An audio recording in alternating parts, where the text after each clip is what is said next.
కుల మతాంతర వివాహాలు చేసుకున్నటువంటి దంపతులు చైన్ నెట్వర్క్ సారథ్యంలో 20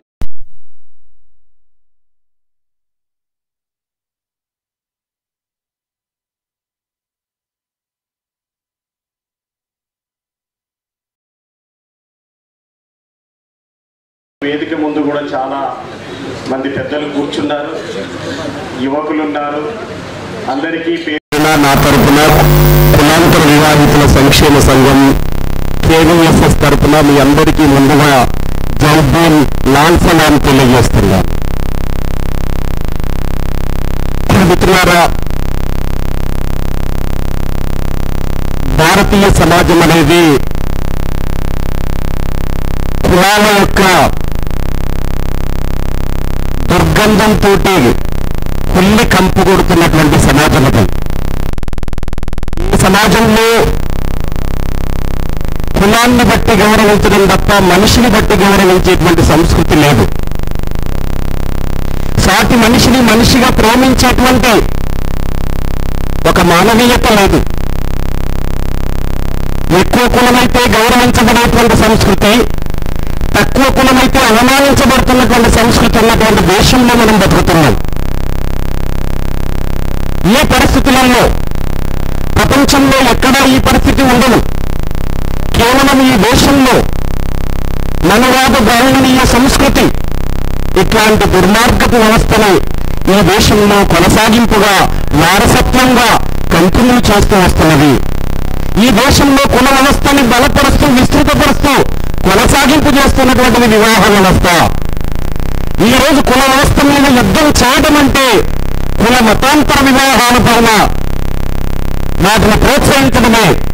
అది కేవలం కొంతమంది రాజకీయ పార్టీలు, రాజకీయ నాయకులు, కొద్దిమంది వ్యక్తులు చేసేటువంటి సక్సెస్ అయ్యేటువంటి పని కాదు.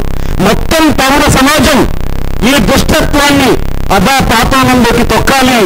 కులం అంటే ఇదొక కులి లాంటిది, మతం అంటే ఒక మత్తు లాంటిది.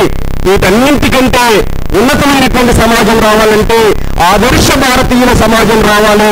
అది కులం లేని సమాజంగా ఉండాలి, అది మతం లేని సమాజంగా ఉండాలి, అది దోపిడీ లేని సమాజంగా ఉండాలి అనేటువంటిది మనం ఈరోజు ఆ లక్ష్యం కోసం పనిచేస్తున్నాం. మరి ఈరోజు ఏం జరుగుతుంది దేశంలో మీరు ఆలోచిస్తే? కుల దురహంకార హత్యలు జరుగుతున్నాయి. దేశం నలుమూలల నుంచి ఇక్కడికి వచ్చారు. తెలంగాణ ఒక్క రాష్ట్రంలోనే ఇటీవలి కాలంలో ఆసిఫాబాద్ జిల్లాలో దహగాం దగ్గర గెర్రె అనేటువంటి గ్రామంలో ఒక బీసీ ఆదివాసీ బిడ్డను ప్రేమించి పెళ్లి చేసుకున్నందుకు గాను తన ఇంట్లోకి రానియకపోయిందని చెప్పేసి ఆ అల్లుడే కొడుకే వాళ్ళ ఇంట్లో ఉండకుండా బిడ్డ యొక్క తల్లిగారింటికి అంటే వాళ్ళ కూతురు దగ్గరికి అల్లుని తీసుకొచ్చుకొని వాళ్ళు ఉంటున్నటువంటి సందర్భంలో ఏం జరిగింది?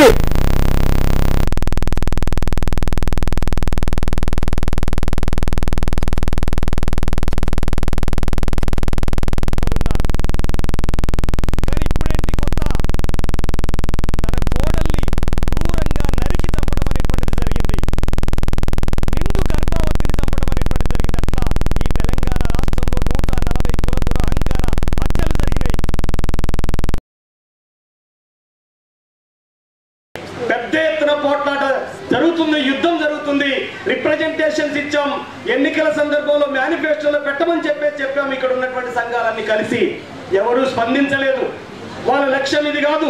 ఈ కులాన్ని మతాన్ని అడ్డం పెట్టుకొని ఓటు బ్యాంకు రాజకీయాలకు పాల్పడాలి తప్ప ఒక అత్యున్నత సమాజం వైపు, కులం లేని సమాజం వైపు ప్రయాణించడాన్ని వాళ్ళు అంగీకరించట్లేదు. అందుకని వాళ్ళ మేనిఫెస్టోలు పెట్టలేదు. 2018 ఎన్నికల్లో మేము చాలా స్పష్టంగా ఊసా గారు బతుకున్నాడు. అప్పుడు మేమందరం కలిసి అన్ని రాజకీయ పార్టీల దగ్గర ఇప్పుడు ఎవరో స్పందించాలి. ఈ రోజు మంత్రివర్యులు ఉన్నటువంటి దామోదర్ రాజనరసింహ గారు ఆ రోజు ఎన్నికల మేనిఫెస్టో కమిటీకి చైర్మన్, కాంగ్రెస్ కు కేశవరావు గారు టీఆర్ఎస్ పార్టీకి చైర్మన్, వాళ్ళందరినీ కలిసాం. ఎవరూ స్పందించలేదు. చివరికి ఆ రోజు బిఎల్ఎఫ్ పేరు మీద సిపిఎం నాయకులు ఆ రోజు తమ్మినేని వీరభద్రం గారు ఎన్నికల మేనిఫెస్టోలో సిపిఎం పార్టీ పేరు మీద పెట్టారు. అదేవిధంగా తెలంగాణ జనసభ పేరు మీద కోదండరామ్ గారు మాత్రమే పెట్టారు. ఇక ఎవరూ స్పందించలేదు. అంతేకాదు ఎక్కడో కాప్ పంచాయతీల లాగా జరుగుతున్నాయి కదా అని చెప్పేసి అనుకునేటువంటి వాళ్ళని కానీ ఇప్పుడు తెలంగాణ గడ్డ మీద జరుగుతున్నాయి. అందుకే ఈ వేదిక మీద నుంచి చెప్పేది ఒకటే, ఈ కుల దురహంకార హత్యల్ని అరికట్టాలంటే కుల మతాంతర వివాహం చేసుకున్న వాళ్ళందరినీ ఆదర్శ భారతీయులుగా గుర్తించి కులాంతర వివాహితులకి ప్రత్యేక రక్షణ చట్టం చేయాలని చెప్పేటువంటిది కోరుతున్నాను.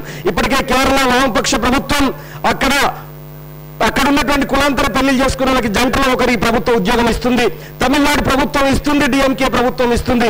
అందుకనే ఇక్కడ రేవంత్ రెడ్డి సర్కార్ను కూడా ఇవ్వాలని చెప్పేసి కోరుతున్నాను. జంటలో ఒకరికి ప్రభుత్వ ఉద్యోగం ఇవ్వండి అని చెప్పి కోరుతున్నాం. ప్రత్యేక రక్షణ చట్టం చేయాలని చెప్పేసి కోరుతున్నాం. ఈ కుల దురహంకార హత్యలపైన రాష్ట్ర ప్రభుత్వం కఠినంగా ఉండాలని చెప్పేసి కోరుతున్నాం.